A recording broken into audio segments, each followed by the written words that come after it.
गीता पड़िया मु कालीमेला ब्लॉक रू आसी मो गाँ कुशुगुड़ा ब्लॉक कालीमेला मोर जड़े भाई अच्छा मु माटी घर रोचे वर्षा रे बहुत असुविधा होती अंतोदय योजना घरटे मु अत्यंत धन्यवाद जनाऊँ। मोर ना बोलांताल ब्लॉक पंचायत बड़ीगाटा ब्लॉक कालीमेला मुई माटी घर थी बहुत असुविधा थी पानी वर्षा बेले बहुत असुविधा थी से अंततः योजना मोर ना अच्छी बोली सरकार को बहुत बहुत धन्यवाद। से मुक्ता तेलराई ग्राम पंचायत सरपंच आज आज सरकार आमर यही कालीमेला ब्लॉक तेलराई पंचायत आज आमर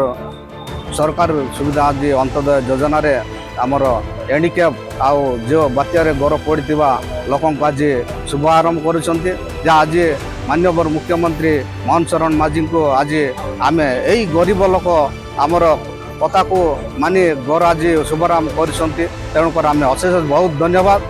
हरविलास मंडल एमएलए रिप्रेजेंटेटिव कालीमेला ब्लॉक आज आम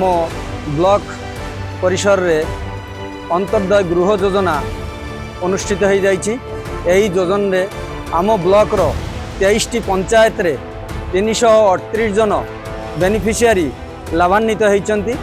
एवं एथिरे समस्ते आसी योगदान करिसेंती।